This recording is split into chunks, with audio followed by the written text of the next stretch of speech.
믿음의 터를 바로 세우라는 제목으로 하나님 말씀 선포하도록 하겠습니다. 2023년 우리 한성교회 표어가 뭐예요?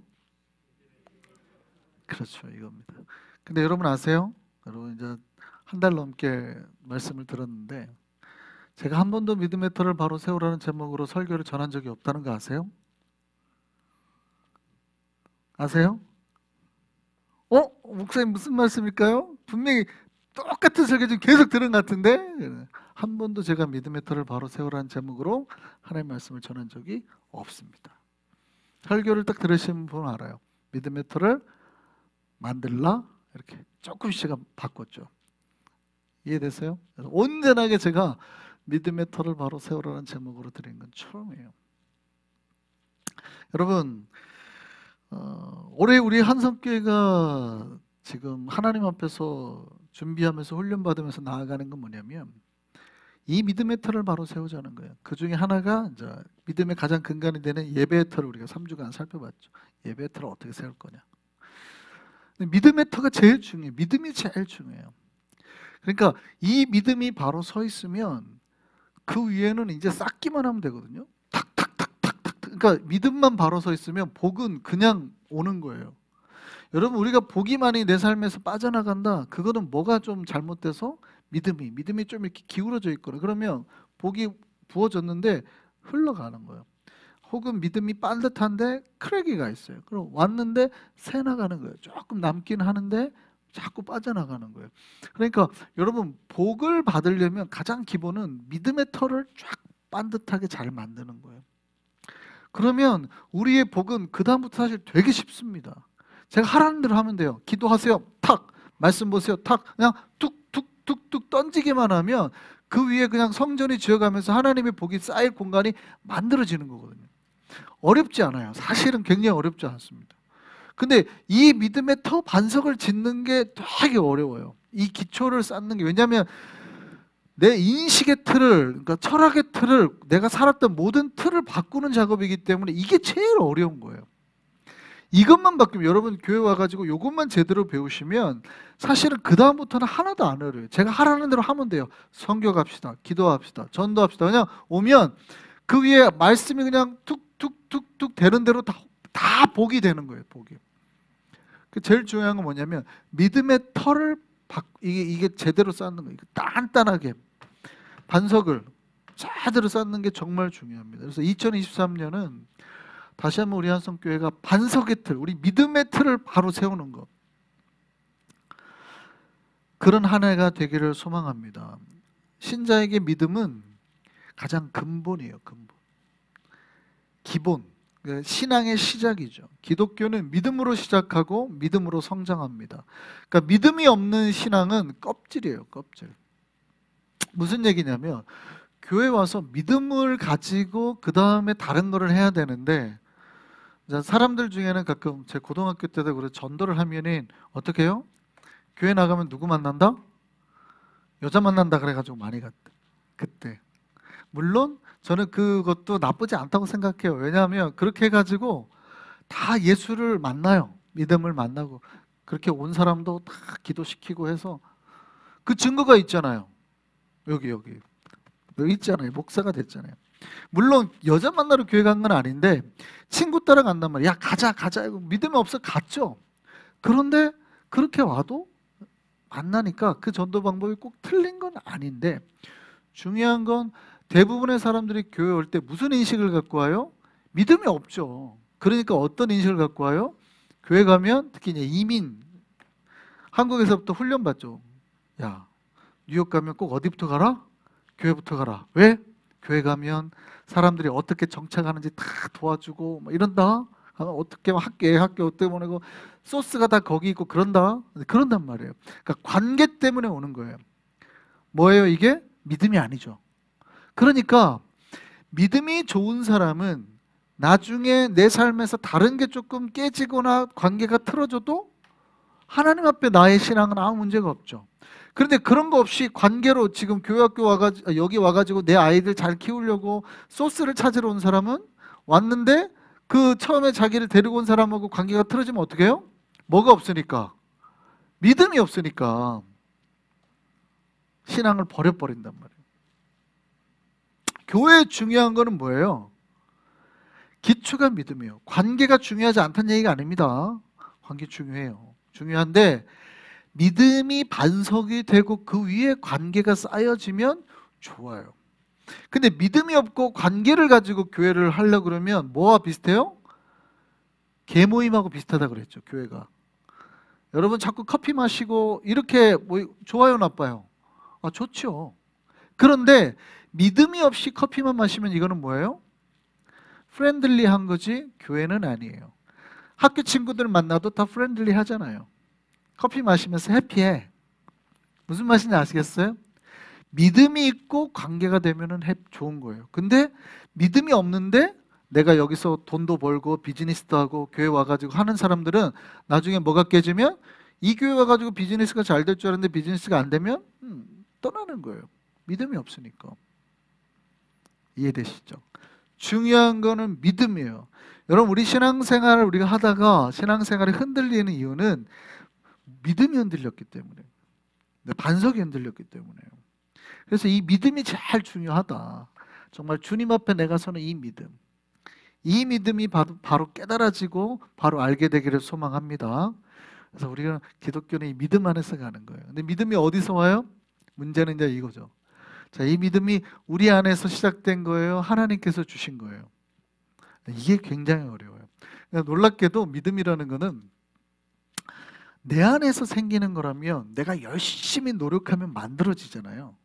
근데 믿음은 놀랍게도 내가 열심히 노력해서 만들어지지 않습니다. 이 믿음은 하나님께서 은혜로 주시는 거예요. 은혜로. 그러니까 놀랍게도 내가 아무리 믿음을 가지고 싶어도 안 믿어지는 사람이 있어요. 어쩔 수 없어요. 하나님을 아직 못 만났기 때문에. 하나님을 만나야 은혜로 주어지는 거거든요, 믿음은.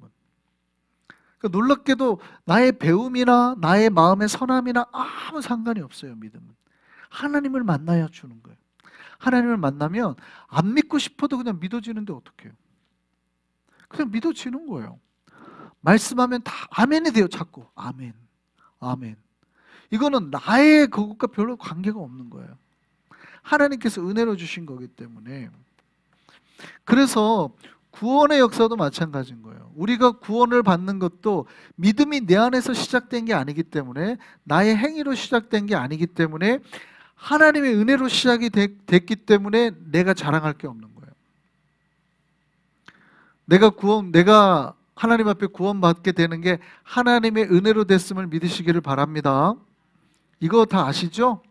오늘은 요거는 잘 설명을 안 드리고 그 뒷이야기만 할 거기 때문에 여기까지는 이해가 되셨으면 좋겠습니다. 그래서 하나님의 은혜로 구원받았다는 말이 나오는 게 그 유명한 말씀이죠. 우리가 잘 아는 말씀, 요한복음 3장 16절이죠. 한번 같이 한번 해보겠습니다. 시작. 하나님이 세상을 이처럼 사랑하사 독생자를 주셨으니 이는 그를 믿는 자마다 멸망하지 않고 구원을 영생을 얻게 하려 하심이니. 교회 학교에서 옛날에 많이 배우셨을 거예요. 이 노래 율동과 함께 기억나세요? 하나님이 세상을 이처럼 사랑하사, 기억나세요? 독생자를 주셨으니. 이거 있어요. 우리가 다 정말 전 세계 모든 사람들을 다 모아놓고도 이거는 거의 외우시더라고. 정확하게는 못 외워도 하여간 하나님이 세상을 이처럼 사랑하사는 대부분 외우세요. 왜요? 여기에 복음의 비밀이 담겨 있기 때문에요. 그래서 하나님이 세상을 이처럼 사랑하셔서 독생자 예수를 주셨다는. 그러면 하나님이 이토록 사랑해서 독생자를 주셨다는 내용은 이게 이제 은혜로 구원을 받는다는 내용이잖아요. 그 우리가 하나님의 은혜, 아들 때문에 구원받았다는 내용인데, 그러면 아들을 주셔가지고 구원하겠다는 그 메커닉한 어떤 방법은 뭐예요? 메커니즘은 뭐예요? 그게 사실은 요한복음 3장 14절부터 나오는 거거든요. 그래서 사실 요한복음 3장 16절을 보려면 요한복음 3장 14절부터 봐야, 그럼 우리에게 은혜를 주신다는 건 어떤 메커니즘으로 주겠다는 건가, 어떤 방법으로 우리를 구원하겠다는 건가가 거기 있는 거예요. 거기 같이 한번 다시 한번 보시죠. 요한복음 3장 14절부터 같이 한번 보겠습니다. 시작. 모세가 광야에서 뱀을 든 것 같이 인자도 들려야 하니. 여기서 인자는 누구예요? 예수님이에요.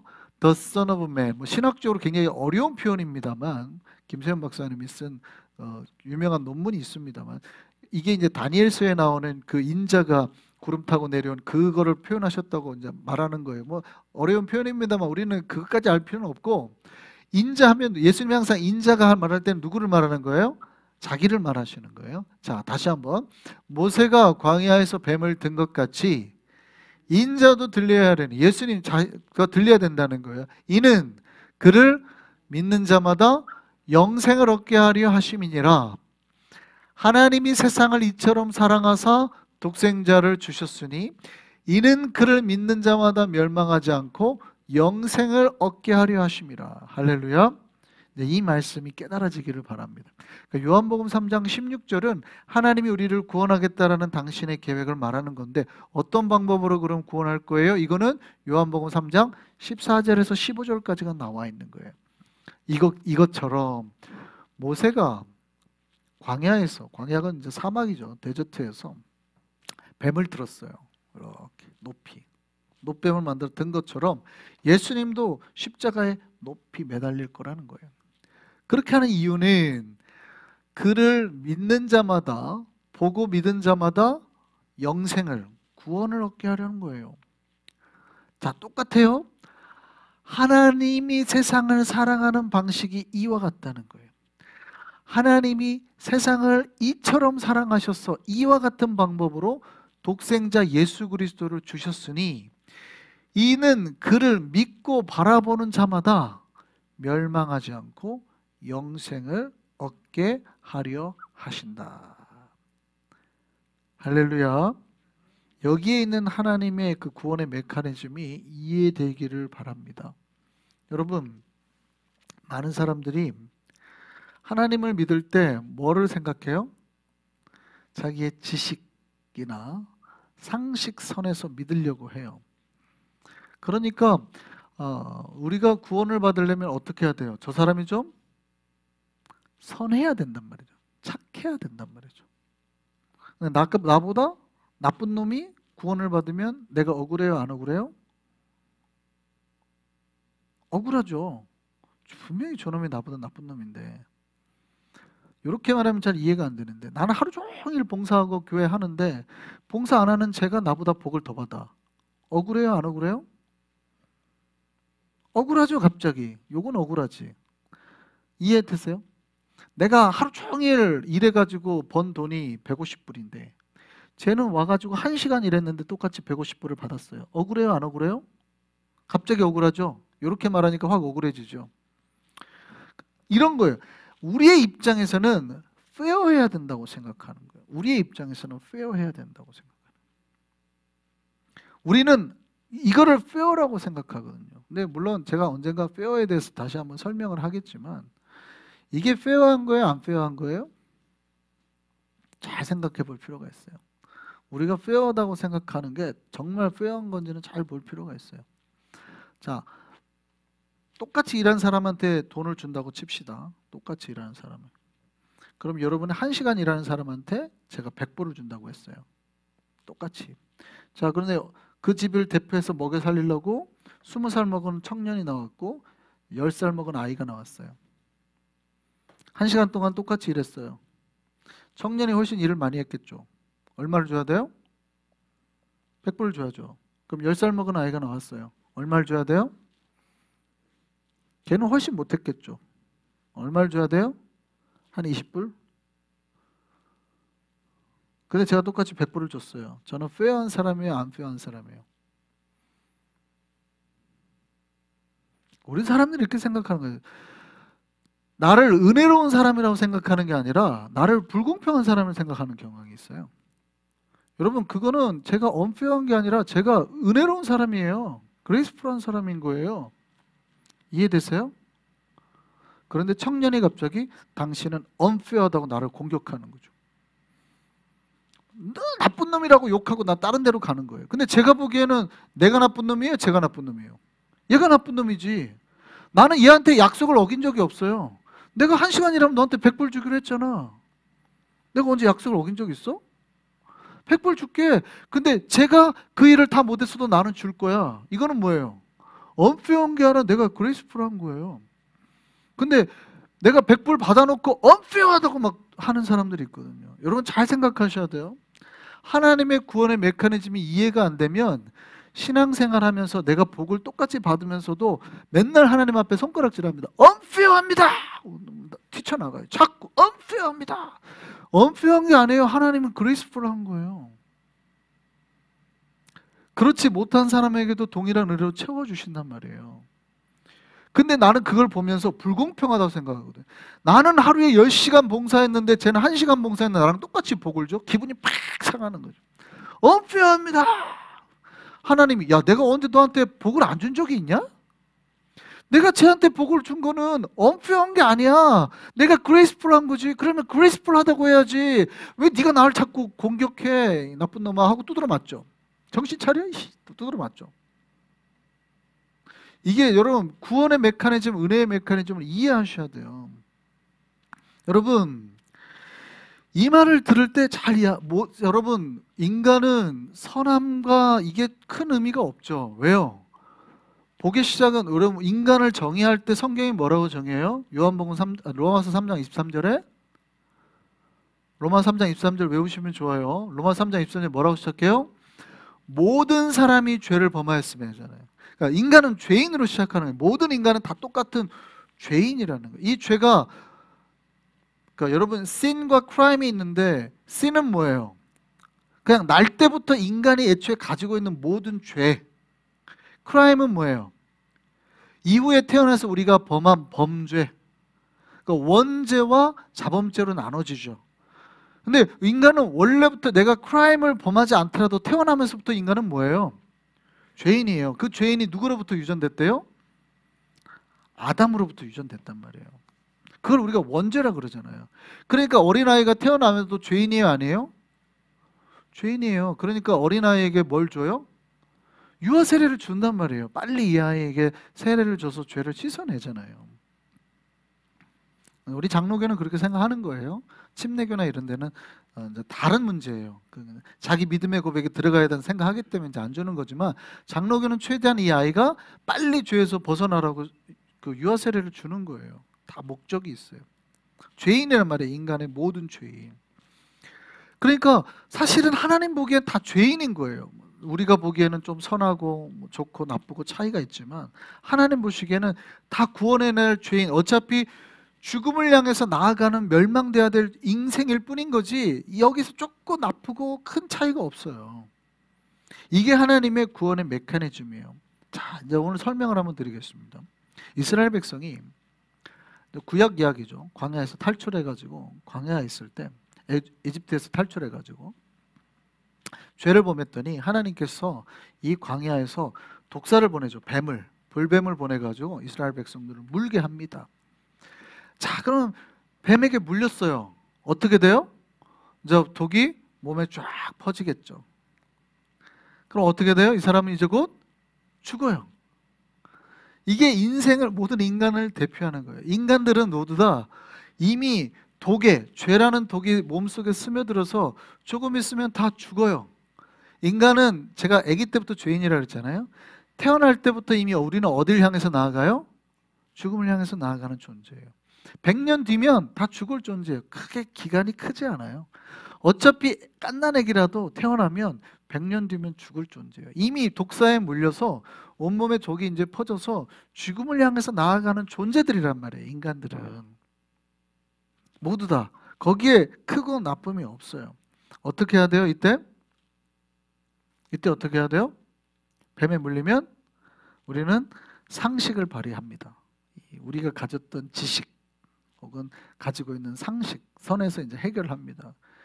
그래서 어떻게 해요? 옛날에는 뱀한테 물리면 어떻게 해요? 빨리 누군가가 빨거나 팍 아니면 뭐 돼지 비계를 붙이거나 뭐 이렇게 하잖아요. 우선 상식을 제가 정답을 알려드리고 갈게요. 그러면 큰일 납니다. 그러면 안 된다 그래요. 여러분 독사에 물리면 여기를 빨리 묶고 발목에 물렸다가 빨리 묶으라 그러잖아요. 묶으면 큰일 납니다. 묶으면. 이미 이거는 보통 신경계나 혈관계이기 때문에 독사한테 물리면 여러분이 묶으려고 하는 순간 통과해서 지나갔어요. 굉장히 빠르대요. 독이 빨리 지나가는 게. 여러분 묶어봤자 의미가 없어요. 묶으면 10분 내에 어떻게 뭐가 생겨요? 피를 안 통해주면 괴사가 생기죠. 썩는 거예요. 물린 부위부터 썩기 시작해서 다리를 잘라낼 수도 있어요. 그러니까 그렇게 하면 절대 안 된다 그래요. 그리고 여러분이 묶어도 이미 지나간다 그래요. 대부분 신경계나 혈관계이기 때문에 다 지나간다 그래요. 그러니까 피가 순식간에 온몸을 돌기 때문에 별 의미가 없다 그래요. 절대 그거 하지 말라고. 빨아내는 건 어떻게 돼요? 말했죠. 속도가 빨라서 이미 내가 빨려고 하는 거 온몸에 갔기 때문에 내가 빨면 이미 내가 독을 마시는 거예요. 그 의미가 없어요. 그러니까 돼지비계 갖다 대는 것도 의미가 없겠죠. 하지 말라는 거예요. 아무것도 하지 말라. 아이스팩 되면 큰일 난다 그래요. 아이스팩 되면. 그러니까 사실은 독사한테 물렸을 때는 뭐가 제일 좋아요? 현대의학으로 말하면 손에 물렸으면 심장보다 아래로, 발에 물렸으면 심장까지 최대한 멀게 하기 위해서 이렇게 하고 어떻게 해야 돼요? 최대한 빠른 속도로 병원으로 가라. 이거죠. 이거랍니다. 이거 다른 거 없어요. 최대한 빠른 속도로 병원을 가라. 우리가 알고 있는 상식은 다 틀렸어요. 어쨌든 그렇게 하고 가면 돼요. 근데 물론 이제 미국에는 워낙 센 독을 가진 뱀들이 많기 때문에 뭐 죽을 수 있는데 사실은 독사에 물렸다 해도 우리가 생각하는 것처럼 빨리 죽지 않는다 그래요.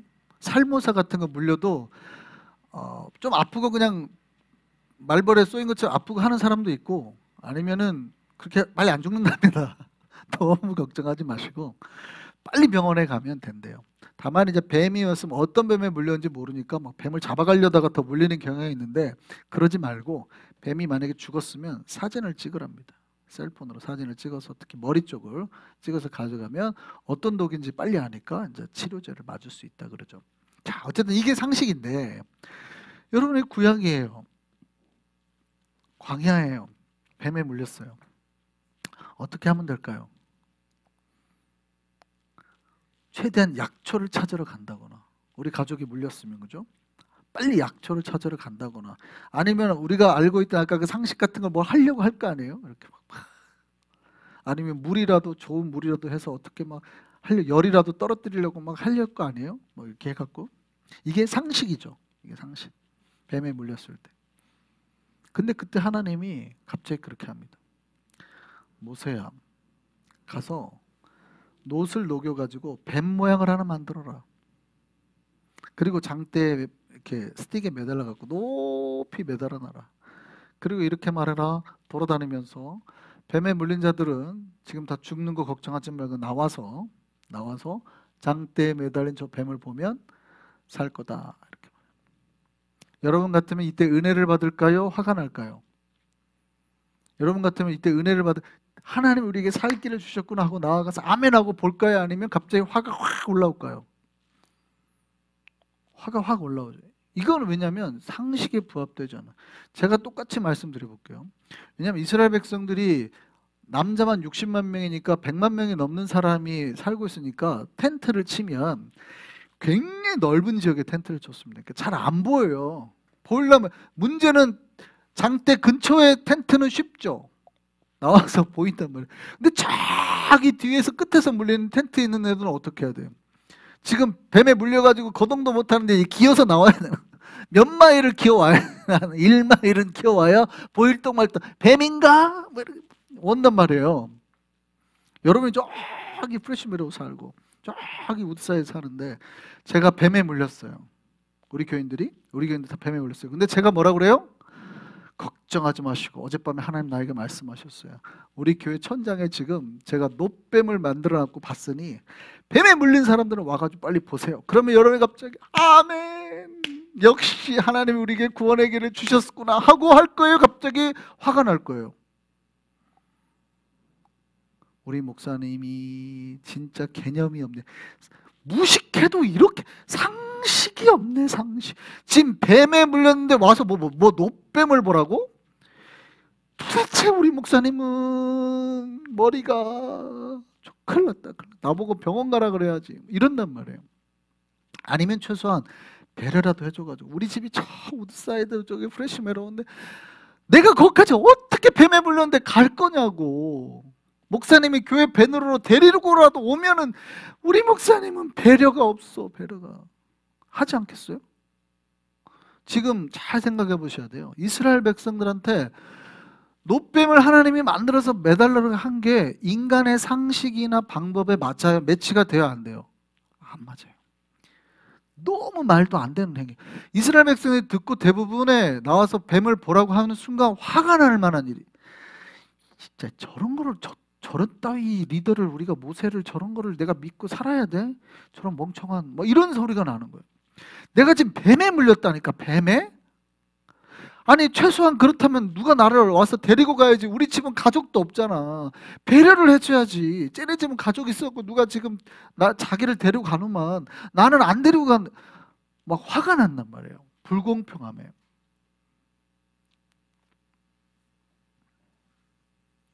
이해되세요? 여러분, 믿음이 뭔지를 우리 생각해 봐야 돼요.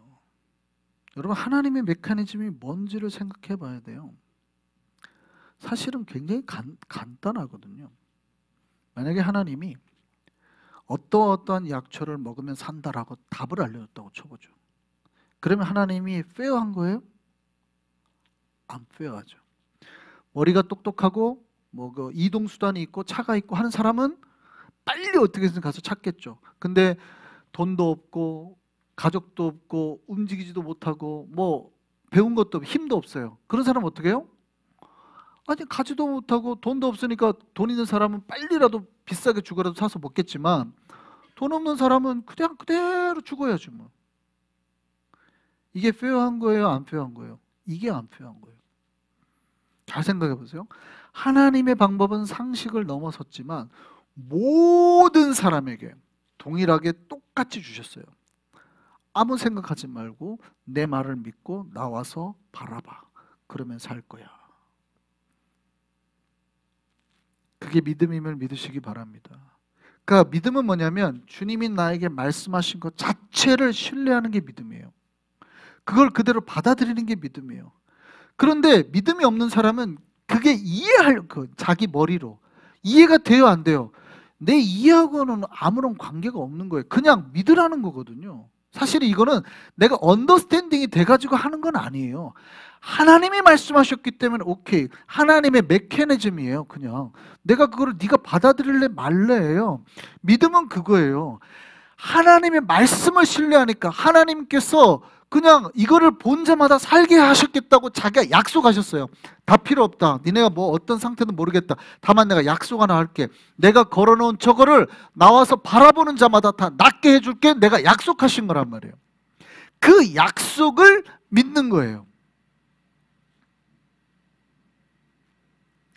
그러니까 믿음은 그거예요. 내 상식이나 지식보다 내 현재 상태보다 하나님의 말씀, 약속을 더 신뢰하는 거. 그게 내 생각과 내 지식과 내 상식과 맞았냐 안 맞았냐는 하나도 중요하지 않아요. 아무 관계가 없다고요. 여러분이 이걸 이해했냐 못했냐는 아무 관계가 없는 거예요. 내가 지금까지 뭐 사람을 죽였냐 나쁜 짓을 했냐 똑바로 살았냐 못 살았냐 아무 관계가 없는 거예요. 그냥 하나님이 말씀하신 그 약속을 믿고 나오냐 이게 중요한 거거든요. 근데 사람들은 계산하죠. 나는 사람을 몇 번 때리고 나쁜 놈이라 안 될 거야. 계산을 하기 시작합니다. 나는 안 돼. 쟤는 될 것 같기도 한데 쟤는 예수 믿었으면 좋겠는데 뭐 자기 나름대로 막 계산을 한단 말이에요. 이런 것들이 의미가 있어요 없어요? 없다니까요. 아무 그냥 관계가 없어요. 하나님의 구원을 우리에게 주신 메커니즘하고는 여러분이 생각하는 선한 사람이 구원받을 것 같고 착한 일 아무런 관계가 없어요. 여러분 요한복음 3장 14에서 16절이 말하는 게 그거예요. 모세가 광야에서 뱀을 들었는데 하나님의 약속을 믿고 나온 자마다 다 낫게 됐듯이 인자도 예수도 그렇게 들려야 된다고. 그 이유는 그를 그렇게 나와서 보고 믿은 자마다 영생을 얻게 하려는 거예요. 이 방법대로 하나님이 세상을 이렇게 사랑하시겠다는 거예요. 이 방법대로 사랑하시겠다는 거예요. 이 마음으로 사랑하시겠다는 거예요. 그 방법으로 예수 그리스도 독생자를 주셨으니 똑같이 그를 보고 믿는 자마다 하나님이 어떻게 해요? 멸망하지 않고 영생을 얻게 하시겠다. 이게 약속이라고요. 할렐루야. 믿어지십니까? 이게 믿음이에요. 믿음. 이게 하나님의, 그러니까 신앙은 하나님의 약속을 믿는 거예요. 인간들은 모두 뭐라고요? 어디를 향해 나아간다고요? 죽음을 향해 나아간다고 그랬잖아요. 이미 우리 몸에는 독사의 독이 퍼진 것과 똑같아요. 이미 인간은 죽음을 향해서 나아가는 존재잖아요. 이미 우리는 죽음을 향해 나아가요. 여기 안에서 우리가 구원받을 방법은 내 의지나 배움이나 돈이나 권력, 경험, 인내가 아니에요. 십자가에 매달리신 예수 그리스도를 바라보고 믿는 거예요. 그러면 죽어는 우리가 산단 말이죠. 이게 믿음임을 믿으시기 바랍니다. 그래서 구원은 하나님의 은혜로 받는 거예요. 우리의 선함과 관계가 없어요. 세상의 종교들이 가장 구원의 문제에서 헷갈려 하는 게 있어요. 다른 종교들이 가면 다 선하게 살면 구원받는다 그러잖아요. 여러분, 선하게 살면 구원받아요? 아무 관계가 없다니까요. 이게 기독교 메커니즘하고 관계가 없어요. 이거를 이해를 못 해가지고 교인들이 되게 힘들어하는 거예요. 나는 안 착한 것 같은데 나 구원 받을 수 있나? 괜히 미안하고 죄책감 느끼고 저 집사는 나보다 더 못된 것 같은데 하나님 복 주시고 기분 나쁘고 뭔가 불공평하고 맨날 그러고 있단 말이에요. 이 구원의 메커니즘을 전혀 이해를 못 하신 거예요. 여러분 다 보세요. 여러분이 여기 있는 사람이 다 똑같이 지금 뱀에 물렸어요. 근데 저 집사보단 내가 착하잖아요. 그럼 뭐라고 생각해요? 나는 그래도 저 집사보다는 내가 착해. 내가 구원 받을 거야 라고 생각을 하고 있어요. 자기 생각을. 그럼 여러분은 그 사람을 보고 역시 착하게 살아서 구원 받을 거야 이럴 거예요? 아니면 멍청이라고 그럴 거예요? 멍청이라고 그래야죠. 너는 멍청이 이렇게 해줘야 돼요. 왜요? 지금 하나님이 둘 다 텐트 안에 있는데 그거 아무 관계없어. 네가 착하든 네가 못됐든 아무 관계없다. 나는 돈이 많아. 아무 관계없다. 지금 빨리 나가서 저 십자가 저기 보래. 롯뱀을 보래. 지금 그렇게 말해줬더니 목사님 내가 얼마나 착하게 사는 거 아시잖아요. 목사님 내가 빨리 나와서 십자가 보세요 했더니 얼마나 착하게 사신가. 내가 목사님 집사로 지금 얼마나 착하게 살았는데 어쨌든요 지금 독사에 물려가지고 죽어가고 있잖아요. 딴소리 하지 말고 나와서 보라고. 목사님 내가 얼마나 착하게 산 줄 알아요. 쟤나 믿을 쟤는 나쁜 놈이니까 쟤나 가라고 하세요. 그럼 제가 뭐라고 그러겠냐고요. 이 사람이 큰일 났네. 알았으니까 착하게 산지 알았으니까 나와서 보라고요. 보면 산다니까. 계속 자기의 착함을 얘기하려고. 이게 세상 종교예요. 세상 종교. 세상 종교는 내가 착하면 구원받는다고 생각하는 거예요. 하나님의 메커니즘하고 구원을 하겠다는 아무 관계없어요. 아까 말했잖아요. 모든 사람은 죄인이라고. 다 똑같은 죄인일 뿐이에요. 죄를 많이 졌고 적게 졌고 차이지만 모든 사람은 빨리 예수 그리스도의 피로 죄 씻음을 받아야 되는 존재인데 자기가 돈이 많다고 자기가 뭐 좀 선하다고 저는 말 세게 하는 사람 아니에요. 저는 얼마나 지금까지 봉사 많이 한 사람인데 뭐 이러고 있는 거예요. 알았어요. 어쩌라고. 그대로 계속 독사에 물려서 죽으시겠다고? 구원의 메커니즘하고는 아무 관계가 없는 거예요. 하나님이 그래서 제가 옛날에 언제 그 말씀 드렸죠. 미국 시민권을 딸 때 옛날에 우리가 다카 이렇게 해가지고 시간 주림 법안 해가지고 한 번씩 끊어주잖아요. 미국에서. 근데 사실은 억울했단 말이죠. 나는 미국에 살면서 착하게 살고 도둑질도 한 번도 안 하고 선하게 살았는데 그 기간이 안 돼서 안 된 경우가 있잖아요. 근데 저놈은 보면 되게 나쁜 놈이야. 맨날 술 처먹고 다니고 내가 봐도 신호 위반하고 막 이러거든요. 근데 얘는 기간 안에 들어와서 받았어요.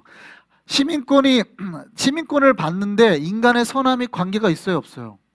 없죠. 약속의 기간, 주 예수 그리스도를 믿으면 된다라는 그 약속에 들어가면 되는 거예요.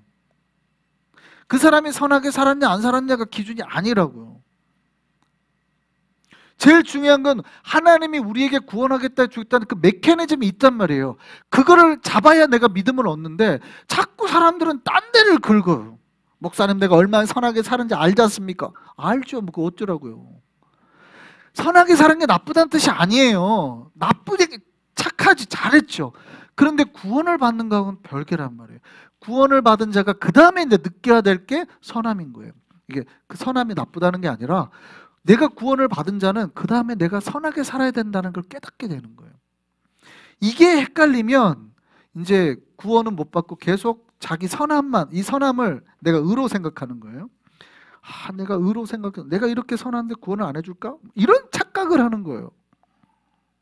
아무 관계가 없어요. 아무 관계. 이게 세상의 모든 종교가 똑같아요. 이게 자기가 선해야 구원받는다고 생각하는 거거든요. 인간들의 힘으로 하나님 앞에 나아가려고 하는 거예요. 그러니까 억울한 거죠. 아까 제가 말했잖아요. 자꾸 억울해요. 내가 1시간 열심히 일했는데 똑같이 돈을 주는 게 억울한 거예요. 아니, 내가 은혜를 베풀었는데 네가 왜 억울해? 자꾸 억울해요. 자꾸 억울해요. 여러분, 우리는 은혜로 일하는 거죠. 은혜로 일하는 거지. 사실은 우리가 뭘 열심히 해가지고 받은 게 아니에요. 그러니까 이 구원의 원리를 모르니까 여러분 자꾸 예수 믿으면서도 억울해요. 원망이 나요. 내가 더한 것 같은데 뭐를 복을 못 받은 것 같으면 자꾸 억울해요. 잘못한 거예요. 잘못. 여러분, 구원을 받은 힘은 믿음에서 나옵니다. 믿으시기를 바랍니다. 그렇게 믿음을 주신 이유가 뭐예요? 하나님께서 인간의 선함을 기준으로 두지 않은 이유는 구원받은 사람이 자랑하지 못하게 하려고 그래요. 평생 주님 앞에서 겸손하게 살려고 하려고. 그러니까 너는 원래 나쁜 놈이고 너는 태어날 때부터 죄인인데 그럼에도 불구하고 하나님께서 너를 내 백성 삼아주시고 구원해줬다. 그러니까 내가 얼마나 감사하게 살아야 되겠어요. 내 선함으로 구원받은 게 아니니까 오히려 하나님 앞에서 이렇게 살아야 되는 거예요. 주님 감사합니다. 나 같은 죄인을 불러주셨으니 감사합니다. 근데 예수 믿으신 분들이 가는 이런 분들이 있어요. 이렇게. 내가 선해서 구원받은 줄 알고 착각하시는. 가끔 어떤 하나님 나 없으면 안 돼. 가끔 어떤 목사는 그러잖아요. 하나님도 해. 자유. 완전 이건 믿음을 거꾸로 배운 사람이에요. 내가 은혜로 구원받았으면 받았기 때문에 평생 어떻게 사는 거예요? 이렇게 사는 거예요. 자랑할 게 하나. 그러니까 네가 자랑하지 못하게 하려고 믿음으로 구원을 얻겠다니까요. 그런데 예수 믿은 사람이 이렇게 산단 말이에요. 예수를 못 만났거나 믿음이 없거나 이 믿음의 반석이 잘못된 거예요. 완전 잘못 배운 거예요. 잘못 배운 거예요. 에베소서 2장 8절 9절 말씀 한번 보시죠. 에베소 2장 8절 9절 빨리 한번 우리 읽고 지나갑니다. 시작. 너희는 그 은혜에 의하여 믿음으로 말미암아 구원을 받았으니 이것은 너희에게서 난 것이 아니요 뭐예요? 하나님의 선물. 영어로 뭐라고 돼 있어요? 기프트라고 돼 있어요. 이거 기프트야. 니네 안에서 있는 게 아니야. 그 다음에요. 행위에게서 난 것이 아니니 이는 누구든지 뭐 하지 못하게요? 자랑하지 못하게. 누구든지 자랑하지 못하게. 잘난 척하지 마 이거죠. 하나님 앞에서 다 겸손하라는 거예요. 로마서 4장 5절 말씀 보시죠. 같이 읽습니다. 이를 아니할지라도 경건하지 아니하는 자를 의롭다 하신 이를 믿는 자에게는 그의 믿음을 의로 여기시느니. 그러니까 우리가 뭐 열심히 해가지고 의가 아니에요. 그렇게 안 했는데도 우리를 의롭다고 해줬단 말이죠. 갈라디아서 2장 16절 같이 읽습니다. 사람이 의롭게 되는 것은 율법의 행위로 말미암이 아니요 오직 예수 그리스도를 믿음으로 말미암은 줄 알므로 우리도 그리스도 예수를 믿나니 이는 우리가 율법의 행위로서가 아니고 그리스도를 믿음으로써 의롭다함을 얻으려 함이라. 율법의 행위로서는 의롭다함을 얻을 육체가 없느니라. 율법은 뭐예요? 하나님 앞에 내가 선하게 지키는 거예요. 내가 똑바로 여러분 거짓말 안 하겠습니다 하고 율법을 지키죠. 거짓말 해요 안 해요? 어겨버렸단 말이에요 벌써. 그러면 여러분 율법을 지킨 거예요 못 지킨 거예요? 못 지켰으니까 바로 죄인이 되죠. 아무도 이 율법을 지키는 걸로는 의롭다함을 못 얻어요. 하나님이 인간이 그렇게 약한 존재라는 걸 알기 때문에 율법의 행위로 의롭다는 게 아니라 하나님께서 믿음으로 의롭다고 만들어주셨다고요. 그러면 어떻게 살아가는 거예요? 다. 그래서 예수 믿는 사람들은 다 겸손하게 죄인처럼 사는 거예요. 주님 섬기면서. 근데 예수 믿는 사람들 가끔 이렇게 만나면 이렇게 힘들어가는 사람 있죠. 뭐 이렇게 가끔 이렇게 하는 사람들. 믿음을 제대로 만난 거예요? 못 만난 거예요? 믿음을 제대로 못 배운 거예요.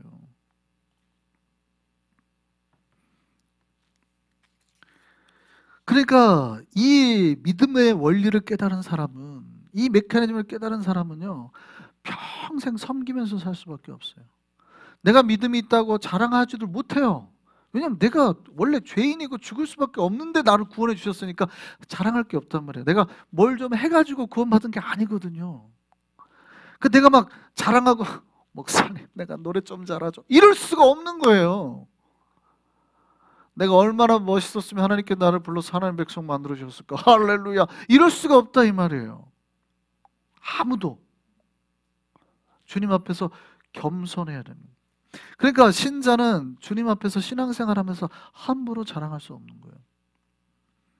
제가 다음에 이제 우리가 섬김에 대해서 한번 말씀을 드릴 텐데요. 제가 섬김이 뭐라고 그랬어요? 지난번에 헬라어로 디아코니아라고 말씀드렸죠. 근데 이거를 우리가 보통 뭐라고 표현해요? 한자말로 봉사라 그러죠. 이 봉사가 무슨 뜻이에요? 앞이 안 보인다는 뜻이에요. 이 봉자가 받들 봉자죠. 이렇게 받들 봉. 사자가 섬길 사자, 일사자입니다. 받들어서 섬긴다는 뜻이에요. 받들어서 일한다는 뜻이에요. 우리가 헌금할 때 봉자를 쓰죠. 봉헌하겠습니다, 제가 그러잖아요. 이 봉자가 뭐예요? 헌금을 주님 앞에 던지듯이 하지 말라는 거예요. 하나님, 이게 아니라 받들어서 드리는 거예요. 받들어서. 이렇게 드리는 거예요. 헌금을 이렇게 하면은 하나님을 내리깔은 거란 말이에요. 우리는 항상 받들어서 드리는 거예요. 봉자가 받들 봉자예요. 여러분, 그러니까 봉사라는 뜻이 뭔지 아시겠죠? 봉사는 기본적으로 내가 하나님을 이렇게 하듯 성도들한테도 내가 이렇게 한다는 거예요. 그러니까 내가 알아서 갑과 을의 자리에서 내가 스스로 을의 자리로 내려가는 거예요. 그러니까 내가 노예가 되어서 종이 되어서 주인을 섬기는 거죠. 그러니까 여러분, 식당 봉사를 할 때 여러분이 봉사를 하는 사람은 어떻게 돼요? 내가 열심히 밥을 차려가지고 줄 때 주인께서 먹어주시니 어떻게 해요? 감사하다는 말이죠. 일은 내가 했는데 먹어주면 감사해. 이게 봉사자의 마음이에요. 먹어주셔서 감사합니다. 이게 봉사자의 마음이에요. 왜냐하면 내가 만들어서 했는데, 대접했는데 막 주인이 잘했다 이런 하잖아요. 이게 원래 봉사자의 마음이라. 교회에서 봉사하는 사람의 마음, 이래야 되는 거예요. 근데 이제 봉사자가 주인이 될 때가 있죠. 우리 교회 말고 다른 데 제가 가서 보면 봉사자가 주인이 되면 어떻게 해요?